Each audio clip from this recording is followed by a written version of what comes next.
It was a distressing prospect for locals, and one they said came a decade too late.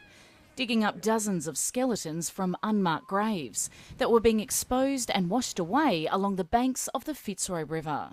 If that happened anywhere else, I think it would have been done a lot quicker, because unfortunately we think there have been a few remains that have been washed away downriver and lost.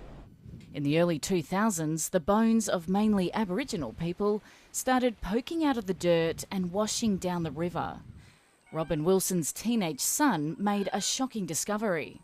Went across to an island that was in the middle of the river, and they saw this they thought it was a shell, a turtle shell. So when they kicked it over, they realised it was a human skull. Of the dozens of skeletons exhumed under the $700,000 government program, 7 have been identified.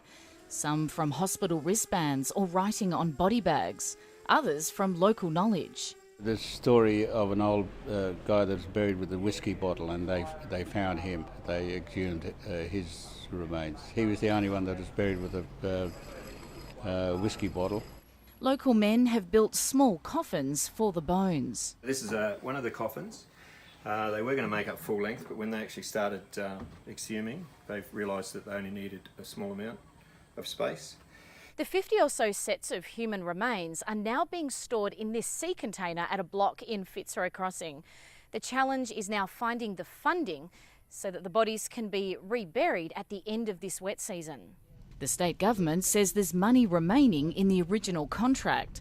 The Kimberley Aboriginal Law and Culture Centre is hoping extra money can be raised to properly commemorate the reburial. It's thought as many as 20 skeletons were washed away before the retrieval got underway. Erin Park, ABC News, Fitzroy Crossing.